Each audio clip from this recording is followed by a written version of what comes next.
ఈరోజు మీడియా మిత్రులందరూ కూడా ఆందోళన చెందుతూ ఉన్నారు. అంటే మేము సమస్యను ఎక్స్పోజ్ చేయడం మా బాధ్యత కదా, ఉన్న సమస్యను అధికారుల దృష్టికి తీసుకుపోవాలని అంటే మీడియా రంగం అనేది మరి తన పాత్ర తాను నిర్వహించాలి కదా అన్నప్పుడు దానికి జవాబు మరి అధికారులు చెప్పాల్సిన అవసరం ఉంటుంది.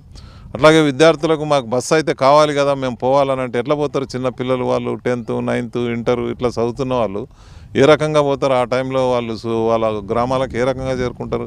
వాళ్ళది న్యాయమైన సమస్యనే. కాబట్టి అధికారులు సమస్యను పరిష్కరించే దాని మీద దృష్టి పెట్టాలి తప్ప జరిగిన ఘటనలో కొంత ఆవేశం పడ్డ పరిస్థితిని ఆసరా చేసుకొని, అంటే సుదీర్ఘంగా వాళ్ళు ఆందోళన చేస్తే కూడా నిర్లక్ష్యం చేసిందనే భావనతో మరి కొంత ఉద్రిక్తత నెలకొన్న పరిస్థితిని ఆసరా చేసుకొని ఈరోజు వాళ్ళ మీద కేసులు పెట్టడం అనేది ఏ రకంగా సరైనది కాదు.